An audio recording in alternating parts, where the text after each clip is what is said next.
Hello everyone. In this lecture we are going to discuss about the types of section. ठीक, last जो lectures हमने किए आपने देखा कि किस तरीके से स्ट्रेस स्ट्रेन डायग्राम आपका कंक्रीट का होता है। मटेरियल्स में हमने पढ़ा, मटेरियल्स के बारे में पढ़ा, स्टील क्या होता है, कंक्रीट क्या होता है, कंक्रीट का बिहेवियर कैसा होता है, स्टील का बिहेवियर कैसे होता है। कंक्रीट एक ब्रिटल मटेरियल होता है, राइट। स्टील एक डक्टाइल मटेरियल होता है। उसके बाद हम लोग आगे गए, हमने पीछे जो देखा उसमें हमने और डिफरेंट कंडीशंस देखी और कंडीशंस के बारे में हमने बात की। Depth of maximum depth of neutral axis के बारे में बात की। अब जो मैं बात करने वाला हूँ वो टाइप्स ऑफ सेक्शन के बारे में बात करें। टाइप ऑफ सेक्शन का मतलब क्या है, जैसे मैंने आपको maximum depth of neutral axis जब बताया था तो मैंने आपको ये भी बताया था कि maximum depth of neutral axis का मतलब यहाँ पे ये है कि मैक्सिमम डेप्थ हमें ये बताता है कि किसी भी सेक्शन को जब आप बना रहे हो तो उसकी जो डेप्थ होगी वो उस मैक्सिमम से ज्यादा नहीं होनी चाहिए। मैक्सिमम जो लिमिट आपको दी गई आईएस कोड के अकॉर्डिंग उससे ज्यादा नहीं होनी चाहिए। क्यों नहीं होनी चाहिए? क्योंकि मैंने आपको बताया उससे कम होगी तो ठीक है, उसके बराबर होगी तो भी ठीक है, लेकिन उससे ज्यादा नहीं होनी चाहिए, क्योंकि अगर उससे ज्यादा होगी तो उस कंडीशन में आपके सेक्शन का ब्रिटल फेलियर होगा। और ब्रिटल फेलियर का मतलब ये होता है कि आपका जो सेक्शन होगा वो सडनली क्या करेगा, कोलैप्स करेगा, विदाउट वार्निंग फेल हो जाएगा। तो जो टाइप ऑफ सेक्शन है वो टाइप ऑफ सेक्शन वही है कि अगर आपकी एक्सयूमैक्स की लिमिट से आपकी एक्सयूमैक्स कम होती है तो कौन से टाइप का सेक्शन बनता है, बराबर होती है तो कौन से टाइप का सेक्शन बनता है, और अगर ज्यादा हो जाए तो कौन से टाइप का सेक्शन बनता है। तो बेसिकली यहाँ पे तीन टाइप के सेक्शंस बनते हैं। या तो आपकी एक्सयू मैक्स से आपकी एक्सयू क्या होगी, कम होगी, एक कंडीशन, या तो बराबर होगी दूसरी कंडीशन, या तो ज्यादा होगी तीसरी कंडीशन। मतलब सेक्शन भी कितने बनेंगे, तीन बनेंगे। तो यहाँ पे एक सेक्शन कंडीशन होता है, पहला सेक्शन होता है, there are three type of section. First section is balanced section. Balance section का मतलब कि आपकी एक्सयू और एक्सयू मैक्स की वैल्यू दोनों मैच कर गई, बराबर आ गई, तो उस केस में जो सेक्शन मिलेगा बैलेंस सेक्शन मिलेगा। दूसरा होता है अंडर रेनफोर्स सेक्शन। अंडर का मतलब क्या हुआ कि आपकी जो एक्सयू है वो कम है बट एक्सयू मैक्स ज्यादा है, तो उस केस में जो सेक्शन बनता है अंडर रेनफोर्स सेक्शन। और तीसरा होता है over reinforce section, that mean कि आपकी एक्सयू एक्सयू मैक्स से ज्यादा है, तो उस कंडीशन में सेक्शन कौन सा है, ओवर रेनफोर्स सेक्शन। तो वन बाय वन करके हम समझते हैं इसको डिटेल में। सबसे पहले हम बात करेंगे बैलेंस्ड सेक्शन की।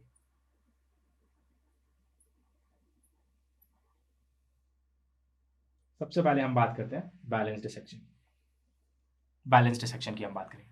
बैलेंस सेक्शन क्या होता है, the section in which the tension steel, ध्यान से सुनेंगे क्या बोल रहा हूं मैं, the section in which the tension steel reach the yield strain 0.87 FY by ES plus 0.002 simultaneously as the concrete reaches the failure strain 0.0035 is called the balanced section.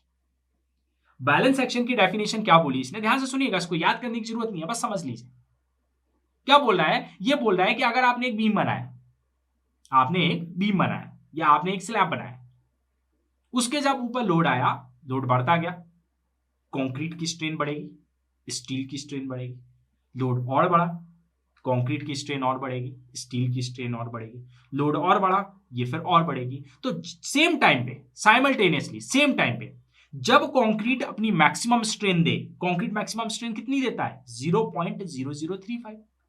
तो जब लोड मैक्सिमम हुआ तो कंक्रीट अपनी maximum strain पे पहुंचा 0.0035। Same time पे आपका steel भी मैक्सिमम स्ट्रेन पे होना चाहिए, और स्टील की मैक्सिमम स्ट्रेन कितनी होती है, 0.87 FY by ES plus 0.002।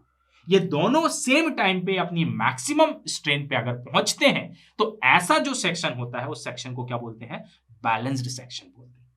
इतनी बात क्लियर, ये तो होगी डेफिनेशन। अब इसको अगर मैं डायग्राम से समझना चाहूं तो क्या किया, मैंने बोला कि सबसे पहले अपन बीम या स्लैब कंसीडर करते हैं, तो यहां पे अपन सबसे पहले एक बीम ले लेते हैं, बीम सेक्शन ले लेते हैं। ये मैंने एक बीम सेक्शन ले लिया,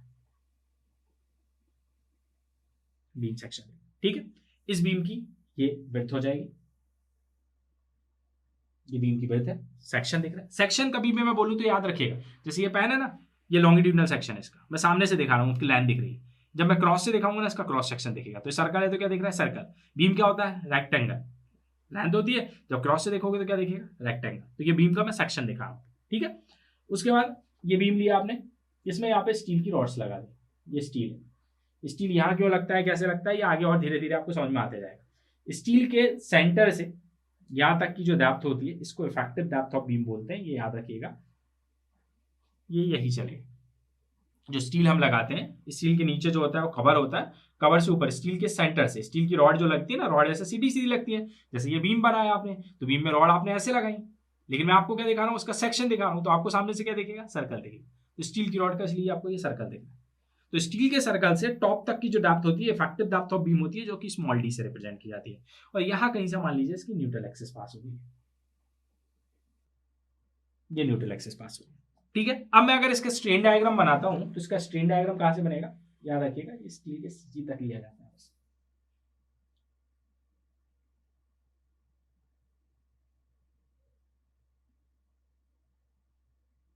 ये स्ट्रेन डायग्राम हुआ।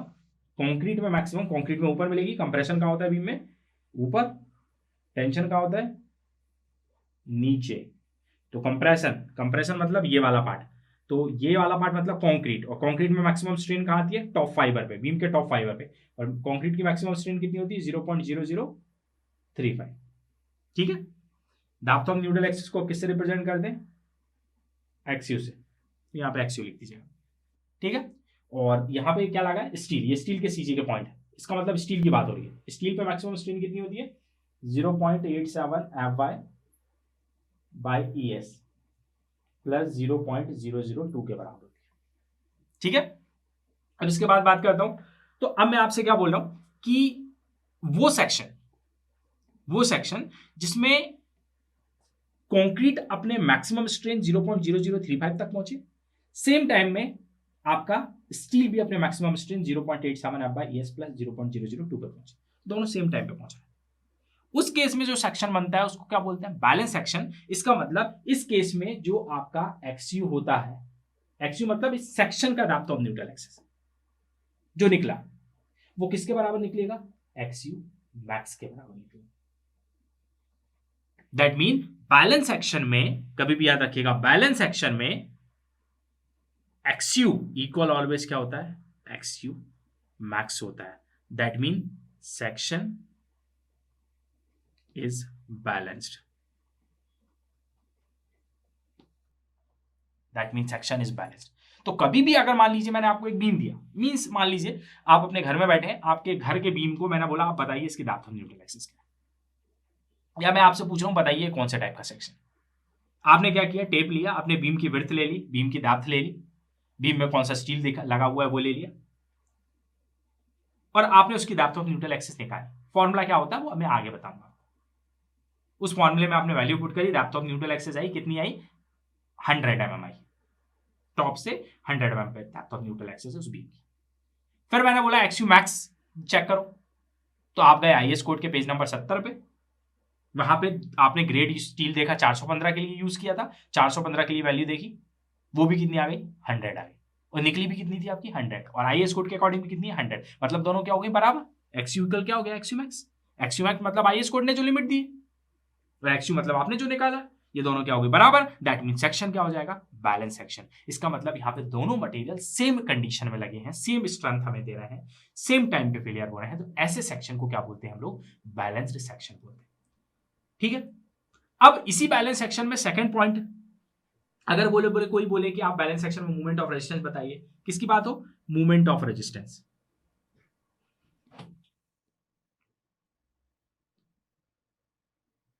मूवमेंट ऑफ रेजिस्टेंस की बात, तो मूवमेंट ऑफ रेजिस्टेंस मतलब इसको हम रिप्रेजेंट करते हैं एमयू लिमिट से, लिमिटिंग मूवमेंट ऑफ रेजिस्टेंस बोला जाता है इसको। वो किसके बराबर होता है, C इंटू जेड के बराबर लिख सकते हैं। C मतलब क्या होता है, टोटल कंप्रेशन, लास्ट उसमें बताया, किसकी बात हो रही है, टोटल कंप्रेशन। टोटल कंप्रेशन मतलब होता है, मैंने बताया था 0.36 FC के BXU के बराबर। वहां पे B नहीं था, यहाँ पे क्या है, यहाँ पे हमने वहां पे पर मीटर के लिए निकाला था, तो हमें यहाँ पूरा बीम का एरिया ले रहे हैं। बीम का एरिया कितना हो जाएगा, बीम की width into depth of beam. तो बीम की विड्थ कितनी है, B, यहाँ पे बीम की बात हो रही है, वहां पे मैंने ये सेक्शन नहीं बनाया था, बीम की width B into depth of beam. Depth of beam कितनी है, XU, तो ये एरिया है, ठीक है। अब इसके बाद मैं बात करता हूं, और यहाँ पे C में क्या लेना है, ये मैक्स लेना है, क्योंकि यहाँ पे ये दोनों बराबर है, कोई भी ले लीजिए। फिर Z मतलब होता है लीवर आर्म। लीवर आर्म क्या होता है, Z मतलब लीवर आर्म मतलब जो आपका कंप्रेशन होता है, जहां पे मैंने ये एक एरो बनाया था और C को लगाया था, तो सी से लेके यहां तक की जो डिस्टेंस होती है दैट इज कॉल्ड जेड, और ये कितनी होती है d माइनस 0.42 एक्सयू के बराबर होती है। कैसे हो सकती है, ये डेप्थ बताई थी 0.42 एक्सयू होती है, और यहां से यहां तक ये पूरा क्या है, डी है, तो डी में से ये 0.42 एक्सयू माइनस करोगे तो ये आ जाएगा। मतलब आपके कंक्रीट वाले सेक्शन के सीजी से स्टील के सीजी तक की जो डिस्टेंस होती है that is called lever arm, और लीवर आर्म जो होता है वो z से रिप्रेजेंट किया जाता है, d माइनस 0.42 एक्सयू की वैल्यू होती है। इसका मतलब यहाँ मल्टीप्लाई कर दो, d माइनस 0.42 एक्सयू मैक्स ले रहे हो तो एक्सयू मैक्स, ये हो जाएगा एमयू लिमिट का फॉर्मूला बैलेंस सेक्शन के लिए। और यहाँ पे लिमिटिंग मूवमेंट ऑफ रेजिस्टेंस की बात क्यों हो रही है, क्योंकि लिमिटिंग मूवमेंट ऑफ रेजिस्टेंस, क्योंकि हम यहाँ पे एक्सयू मैक्स कर रहे हैं, इससे ज्यादा तो हो ही नहीं सकता ना, ये लिमिट है ना, एक्सयू मैक्स यूज कर रहे हैं ना, एक्सयू मैक्स क्या है, इसकी लिमिट है, इससे ज्यादा डेप्थ ऑफ न्यूट्रल एक्सिस नहीं हो सकती। इसका मतलब मूवमेंट ऑफ रेजिस्टेंस भी क्या होगा, इतना ही होगा, इससे ज्यादा नहीं हो सकता। तो जब मैं आपसे बोलूं कि अगर बैलेंस सेक्शन है और आपको मूवमेंट ऑफ रेजिस्टेंस निकालना है तो आप इस फॉर्मूले को यूज करके निकाल सकते हैं 0.36 FCKB एक्सयू max d minus 0.42 एक्सयू max. इस टाइप का फॉर्मूला IS कोड 456/2000 के पेज नंबर 96 में भी आपको देखने को मिल जाएगा, बट थोड़ा सा कन्वर्टेड है, वहां पे यहाँ पे ये एक्सयू मैक्स का जो फॉर्मूला है वो भी पुट कर दिया गया है, तो उसको थोड़ा कन्वर्ट किया है, आगे वो भी कन्वर्ट करना मैं सिखा दूंगा आपको, राइट। अगर आप डायरेक्टली यूज करना चाहें तो ये फॉर्मूला भी यूज कर सकते हैं in the case of balance section. तो ये तो बात हो गई पूरी बैलेंस सेक्शन की। अब मैं बात करता हूं सेकंड बात करता हूं, किसकी बात करता हूं, सेकंड होता है मेरा अंडर रेनफोर्स्ड सेक्शन। सेकंड बात करता हूं अंडर रेनफोर्स्ड सेक्शन की, अंडर रेनफोर्स्ड सेक्शन की बात। अब ये अंडर रेनफोर्स्ड सेक्शन क्या होता है, बैलेंस तो समझ में आ गया सर कि आपकी स्ट्रेन मैक्सिमम तक पहुंच रही है कंक्रीट की, सेम टाइम पे आपकी स्टील की भी स्ट्रेन मैक्सिमम तक पहुंच रही है, उसके बाद अगर लोड आया तो फेल होगा तो दोनों सेम टाइम पे मैक्सिमम तक रीच कर रही है, इसका मतलब फेलियर दोनों में आएगा। तो ऐसी कंडीशन बैलेंस सेक्शन कहलाती है, क्योंकि दोनों तरफ से बैलेंस हो रही है।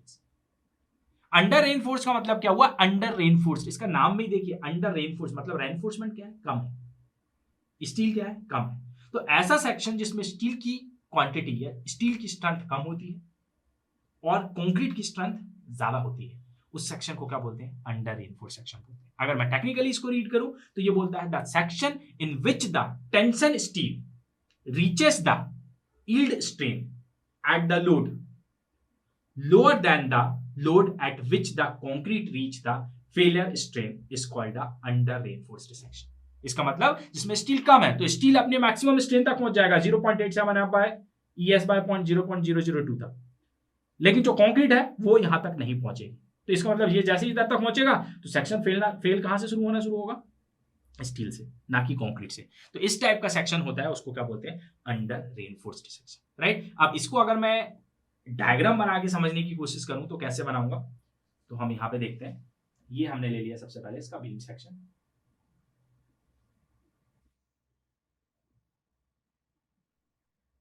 ये हो गया इसका बीम सेक्शन, ये हो गई इसकी विड्थ, ठीक है, यहां से इसकी न्यूट्रल एक्सिस पास होगी, ये होगी इसकी न्यूट्रल एक्सिस। इसका स्ट्रेन डायग्राम बनाना है, यहां लगा दो स्टील, ये हमने स्टील लगा दी, ठीक है। स्टील के सेंटर से लेंगे इसको, यहाँ पे इसका स्ट्रेन डायग्राम बना देते हैं, ये हो गया इसका स्ट्रेन डायग्राम, ठीक है। यहाँ पे मैक्सिमम स्ट्रेन आएगी स्टील के अंदर 0.87 F बाय ES प्लस 0.002, राइट। यहाँ पे स्ट्रेन आएगी 0.0035, क्योंकि ये कॉन्क्रीट। तो कभी भी याद रखिएगा कि यहाँ पे ये डायग्राम को मैं यही खत्म कर देता हूँ स्टील के सेंटर पे। क्यों करता हूँ, क्योंकि ये स्टील पॉइंट की बात हो रही है ना, स्टील के सीजी की, तो स्टील का सीजी यहाँ लाएंगे, और ये स्ट्रेन किसकी बात हो रही है, स्टील की। अगर इससे नीचे चला जाऊंगा तो नीचे स्टील थोड़ी है, नीचे तो कॉन्क्रीट है, इससे ऊपर रहूंगा तो क्या है, कॉन्क्रीट है। तो कभी भी जहां स्टील लगेगा ना उस पॉइंट पे आके बात होगी, ये डायग्राम वहां पे होगा, ठीक है। अब अगर इस बीम की मैं बात करूं तो इसकी इफेक्टिव डेप्थ जो है, ये इफेक्टिव डेप्थ ऑफ बीम हो जाएगी स्टील के सीजे।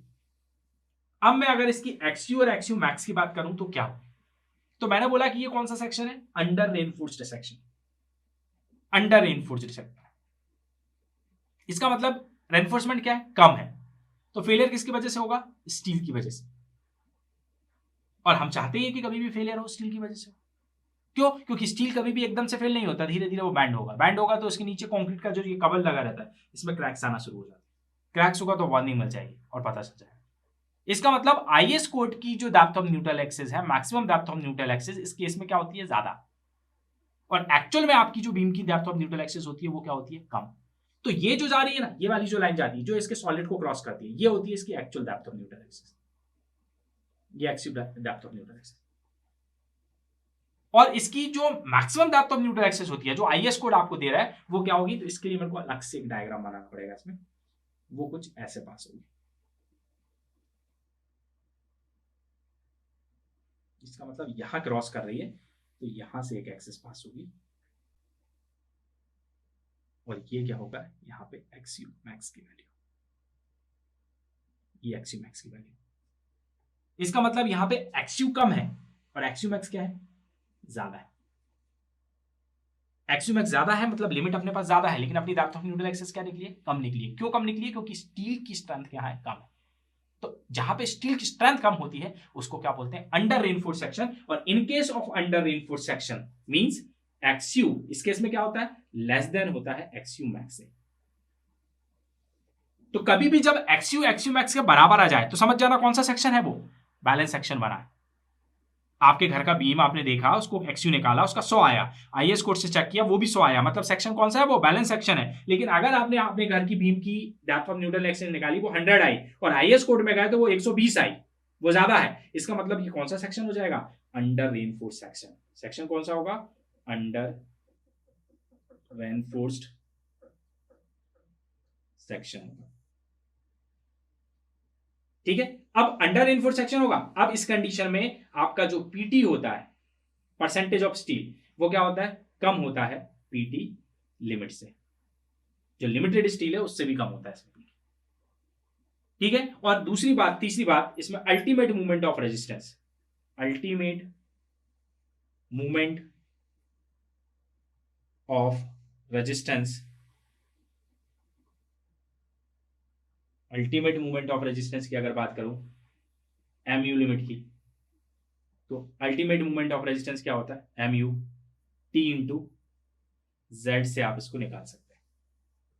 और टी क्या होता है, टोटल टेंशन। टोटल टेंशन क्या बताया था, 0.87 F Y A S T bracket Z. Z मतलब लीवर आर्म। लीवर आर्म मैंने अभी आपको बताया था कितना होता है, जहां पे यहाँ पे ये एक्ट करता है, यहां से यहां तक की डिस्टेंस होती है जेड। तो जेड मैंने अभी आपको यहां बताया था डी माइनस 0.42 एक्सयू के बराबर। क्या लेंगे, डी माइनस 0.42 एक्सयू। और कभी भी याद रखिएगा जब मूवमेंट ऑफ रेजिस्टेंस निकालने हो किस वाले सेक्शन में, बैलेंस सेक्शन में। तो बैलेंस सेक्शन में ये दोनों क्या होते हैं, बराबर। तो इसमें से कोई सा भी ले लो, इसलिए मैंने यहाँ पे एक्सयू मैक्स ले लिया। लेकिन जब मैं बात करूंगा अंडर रेनफोर्स्ड सेक्शन की, तो अंडर रेनफोर्स्ड सेक्शन में आपका एक्सयू और एक्सयू मैक्स बराबर होते हैं क्या, नहीं होते। तो इस केस में हमेशा कौन सा वाला लेंगे, कम वाला, क्योंकि अगर यही ले लेंगे तो कौन सा सेक्शन बन जाएगा, वो बैलेंस सेक्शन बन जाएगा। तो कभी भी इसमें क्या लेना है, कम वाला, मतलब एक्सयू की वैल्यू लेनी है। यहाँ भी एक्सयू लेना है और यहाँ आएगा तो यहाँ भी एक्सयू। तो एक आपकी कंडीशन ये होगी जिससे आप मूवमेंट ऑफ रेजिस्टेंस निकाल सकते हैं। कभी भी याद रखिएगा अंडर रेनफोर्स्ड सेक्शन में एक्सयू हमेशा लेस देन होता है किससे, एक्सयू मैक्स से, और बैलेंस में क्या होता है, बराबर। Now will discuss about the over reinforced section, right. So balance section हमें क्लियर हो गया कि जिसमें एक्सयू और एक्सयू मैक्स दोनों के बराबर होंगे, आपस में बराबर होंगे, तो उसे हम बैलेंस्ड सेक्शन कहते हैं। अंडर रेनफोर्स्ड सेक्शन क्लियर हो गया, जिसमें एक्सयू आपका क्या होता है, लेस देन होता है एक्सयू मैक्स के कंपैरिजन, उसे हम अंडर रेनफोर्स्ड सेक्शन कहते हैं। इसमें आपकी जो कंक्रीट की स्ट्रेन है वो अपने मैक्सिमम तक नहीं पहुंच रही, उससे पहले क्या हो रहा है, स्टील की स्ट्रेन पहुंच रही है, जिसकी वजह से क्या हो रहा है, स्टील पहले फेल हो रहा है और कंक्रीट बाद में होता है। तो स्टील पहले हो रहा है मतलब वो अंडर रेनफोर्स्ड सेक्शन। अब मैं बात कर रहा हूं किसकी, ओवर रेनफोर्स्ड सेक्शन की। तो ओवर रेनफोर्स्ड सेक्शन को अगर मैं डिफाइन करूं तो वैसे तो इसके अगर ओवर रेनफोर्स्ड का मतलब हमें समझ में आ रहा है कि जिसमें रेनफोर्समेंट ज्यादा हो, जिसमें रेनफोर्समेंट ज्यादा हो तो वो कौन सा सेक्शन होगा, ओवर रेनफोर्समेंट। तो अगर मैं इसको टेक्निकली डिफाइन करूं तो क्या होगा, the section in which the failure strain in concrete reaches earlier than the yield strain of the steel is called the over reinforced section. ऐसा सेक्शन जिसमें आपकी कंक्रीट की स्ट्रेन पहले पहुंच जाए, अर्ली पहुंच जाए, और स्टील की स्ट्रेन बाद में पहुंचे, क्योंकि स्टील क्या है, ओवर है, स्टील ज्यादा है, तो उसमें स्ट्रेन कब होगी, बाद में पहुंचेगी। ऐसे सेक्शन को क्या बोलते हैं, ओवर रेनफोर्स्ड सेक्शन कहा जाता है। अगर मैं अब इसका डायग्राम बनाता हूं तो ओवर रेनफोर्स सेक्शन की अगर मैं बात करूं तो सेक्शन में आपने सबसे पहले बीम बना लेते हैं। ये आपका बीम है, ये इसकी विड्थ होगी, यहां से ये न्यूट्रल एक्सिस काटेगी,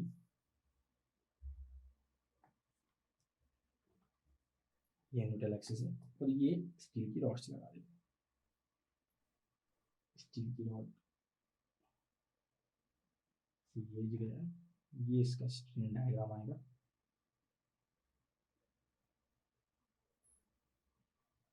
ठीक है, ये इसका स्ट्रेन है।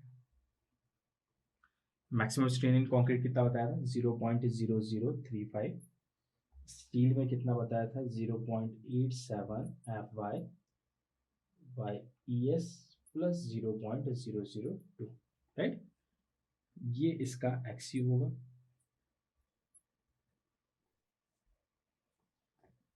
यहां से ये इसकी इफेक्टिव डेप्थ ऑफ बीम होगी। ठीक है, ऊपर होता है कंप्रेशन और नीचे होता है टेंशन। ठीक, तो ये जो डेप्थ जा रही है, ये जो एक्सिस जा रही है यहां पे कट रही है, ये तो इसकी एक्सयू होगी। ठीक है, लेकिन अगर मैं इसकी बात करूं maximum depth of neutral axis, तो ये क्या है? ओवर रेनफोर्स्ड सेक्शन है। अंडर में क्या हो रहा था? एक्सयू छोटा था और एक्सयू मैक्स बड़ा था, और ये ओवर है। इसका मतलब यहाँ पे क्या उल्टा हो जाएगा? एक्सयू मैक्स छोटा हो जाएगा और एक्सयू क्या हो जाएगा? बड़ा। इसका मतलब एक्सयू मैक्स कहाँ होगा? कहीं ऊपर से निकलेगा, मतलब इसके ऊपर एक डॉटेड लाइन बना दीजिए। ये जो एक्सेस होगी ना, इसको काटते हुए जो जाएगा, इसको जो काटते हुए जाएगा,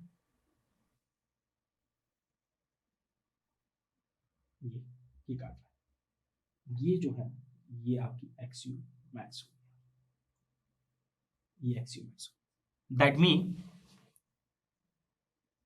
in over reinforced section,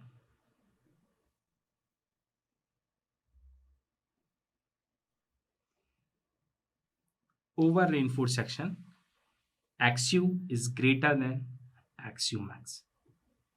mean जब मैं बात करूंगा ओवर रेनफोर्स सेक्शन की, उसमें XU आपका हमेशा क्या होगा? ज्यादा निकलेगा, और XU मैक्स क्या होगा? कम होगा। इसका मतलब सेक्शन क्या है? Over reinforced section. और इसमें जो आपका पीटी होता है, परसेंटेज स्टील, वो भी ज्यादा होता है as compared to PT limit. मतलब अपनी मिनिमम जो लिमिट है कि इतनी लिमिट स्टील प्रोवाइड करना है, उससे इसमें स्टील क्या होगा? ज्यादा होगा, तभी तो इसका नाम है ओवर रेनफोर्स सेक्शन। और इसमें क्या होता था? इसमें बताया था कम होता था, इसलिए इसका नाम क्या था? Under reinforced section. और जिसमें बैलेंस होगा उसमें पीटी और पीटी लिमिट क्या हो जाएगा? बराबर हो जाएगा, क्योंकि स्टील की भी एक लिमिट होती है, उतना ही प्रोवाइड करना, उससे ज्यादा नहीं करना। तो यहाँ पे क्या हो रहा है? यहाँ पे वो ज्यादा है। और इसमें थर्ड, अगर मैं मूवमेंट ऑफ रेजिस्टेंस की बात करूं, MR मूवमेंट ऑफ रेजिस्टेंस, और मूवमेंट ऑफ रेजिस्टेंस का मतलब क्या होता है? मूवमेंट ऑफ रेजिस्टेंस मतलब बीम के ऊपर जब लोड आया, लोड से उसमें मूवमेंट डेवलप हुआ, सो में टॉस में पढ़ते थे मूवमेंट निकालना, तो वो कितने मूवमेंट को रजिस्ट कर पा रहा है, वो मूवमेंट ऑफ रेजिस्टेंस। तो मूवमेंट ऑफ रेजिस्टेंस की अगर MR की बात करूं, तो यहाँ पे जो MU होता है या MU लिमिट होता है, लिमिटिंग मूवमेंट ऑफ रेजिस्टेंस होता है, यहाँ पे भी MU लिमिट निकलता है, वो किसके बराबर हो जाएगा? C इंटू Z के बराबर। और यहाँ पे C कितना होगा? अभी पीछे बताया था 0.36 FCK BXU, यहाँ पे XU मैक्स यूज करेंगे, याद रखिएगा। और Z हो जाएगा 0-0.42 XU यहाँ पे भी XU मैक्स को यूज किया जाएगा, ये याद रखिएगा। तो यहाँ पे ये बनेगा आपके MU का फॉर्मूला। अब आप बोलेंगे कि सर यहाँ पे आपने MU लिमिट बोला, बैलेंस सेक्शन में आपने MU लिमिट बोला, बट यहाँ पे तो आपने सिर्फ MU लिखा था। बैलेंस सेक्शन में आपने XU मैक्स यूज किया, यहां XU मैक्स यूज किया, बट यहां पे तो आपने XU यूज किया, क्योंकि यहां पे XU मैंने इसलिए यूज किया क्योंकि ये अंडर रेनफोर्स सेक्शन था, मतलब हमारी actual depth of neutral axis limit से कम थी, तो हमने कम वाली यूज करी। बैलेंस सेक्शन में मैंने XU मैक्स इसलिए यूज करा था क्योंकि वहां पे दोनों वैल्यू बराबर थी, तो XU मैक्स के बराबर थी। और यहां पे मैंने इसलिए XU मैक्स यूज किया क्योंकि XU यहां पे ग्रेटर देन है XU मैक्स से। और मैं क्या बोलता हूं कि IS कोड बोलता है, मैं नहीं बोलता हूं, IS कोड बोलता है कि कभी भी आपकी depth of neutral axis XU max से ज्यादा नहीं हो सकती। तो बैलेंस में बराबर थी, इसलिए हमने XU मैक्स यूज कर लिया। यहां पे XU ज्यादा है XU मैक्स से, तो मैक्सिमम कितनी हो सकती है? XU max. इसका मतलब हम XU मैक्स से ज्यादा यूज नहीं कर सकते, इसलिए XU मैक्स किया। लेकिन XU मैक्स से कम तो हो सकती है ना, तो ये वाली कम थी, इसलिए हमने यहाँ पे कम वाली यूज कर ली। तो कभी भी बराबर होगी तो एक्सयूमैक्स, ज्यादा होगी तो एक्सयूमैक्स, लेकिन अगर कम होगी तो एक्चुअल वाली डेप्थ ऑफ न्यूट्रल एक्सिस आपको यूज करनी है। तो जब हम एक्सयूमैक्स की बात करते हैं तो उस मूवमेंट को लिमिटिंग मूवमेंट ऑफ रेजिस्टेंस कहते हैं, क्योंकि limiting depth of neutral axis use कर रहे हैं। लेकिन यहां पे हम अल्टीमेट मूवमेंट ऑफ रेजिस्टेंस कहेंगे, क्योंकि यहां पे हम actual depth of neutral axis कर रहे हैं, तो हम एक्चुअल मूवमेंट ऑफ रेजिस्टेंस की बात करते हैं, और यहां पे हम लिमिटिंग की बात करते हैं। अब कंक्लूजन अगर मैं देखूं तीनों सेक्शन का, कोई बोले कि कितने टाइप के सेक्शन होते हैं, आप बोल देंगे बैलेंस सेक्शन होता है, अंडर होता है, ओवर होता है। अब कोई बोलेगा कि प्रोवाइड कौन सा सेक्शन करना चाहिए, एज अ सिविल इंजीनियर आप बताइए कि कौन सा सेक्शन हम लोग साइड पे प्रोवाइड करते हैं। तो कभी भी याद रखिएगा, हम हमेशा प्रेफर करते हैं अंडर रेनफोर्स सेक्शन। हम ओवर रेनफोर्स सेक्शन कभी भी प्रोवाइड नहीं करते, क्योंकि ओवर रेनफोर्स सेक्शन अगर हम प्रोवाइड करेंगे तो उस कंडीशन में जो फेलियर होगा वो ब्रिटल फेलियर होगा, मतलब कंक्रीट की वजह से फेलियर होगा। और कंक्रीट का फेलियर जो होता है वो विदाउट वार्निंग होता है, सडनली कोलैप्स करेगा, कंक्रीट गिर जाएगा। जैसे मैं खड़ा हूं, अगर मेरे छत पे लोड ज्यादा आ जाए और अगर ब्रिटल फेलियर आएगा, सेक्शन अगर ओवर रेनफोर्स होगा, सडनली पूरी स्लैब टूट के मेरे सर पे गिर जाएगी, मुझे पता ही नहीं चल पाएगा, मेरे को कोई वार्निंग नहीं मिलेगी यहां से भागने के लिए। लेकिन अगर मैं अंडर रेनफोर्स सेक्शन में प्रोवाइड करता हूं तो उसमें स्टील कम होता है, तो फेलियर स्टील की वजह से होता है। तो स्टील क्या होता है, एकदम से फेल नहीं होता, धीरे धीरे बाइंड होता है। तो उसके नीचे जो कंक्रीट होती है, ये कंक्रीट का जो कवर है, क्रैक करने लगता है। क्रैक्स आने लगे, मेरे को समझ में आ जाएगा कि यार क्रैकिंग हो रही है, मतलब फेलियर के चांसेस है, मैं भाग सकता हूँ। तो अंडर रेनफोर्स सेक्शन में मुझे वार्निंग मिलती है, इसलिए मैं हमेशा प्रेफर करता हूं कि अंडर रेनफोर्स सेक्शन बनाऊं, ना कि ओवर रेनफोर्स सेक्शन हो। अंडर नहीं, ज्यादा से ज्यादा बैलेंस बन जाए, बैलेंस में भी थोड़ा सा सेफ रहता है, तो आप बैलेंस बना देते हैं। तो नॉर्मली जो प्रेफर करते हैं अंडर रेनफोर्स या उसके बाद बैलेंस, ओवर रेनफोर्स सेक्शन कभी भी नहीं बनाते। अगर हमारा कोई सेक्शन ओवर रेनफोर्स बन रहा है तो उस कंडीशन में हमको उसको डिजाइन करना पड़ता है, रीडिजाइन करना पड़ता है, और उसमें हम स्टील को क्या करते हैं, कम करते हैं, और किसके बराबर तक लेके आते हैं, उसको बैलेंस तक लेके आते हैं, और वहां पे लाके उसको सेट करके डिजाइन करते हैं। तो ये थे type of section. Next class में हम लोग मिलेंगे और हम बात करेंगे टाइप्स ऑफ बीम की। आरसीसी में कितने टाइप के बीम होते हैं, टॉस में आपने पढ़े थे कितने बीम होते हैं, यहां पे हम बात करेंगे आरसीसी में कितने बीम होते हैं। Thank you.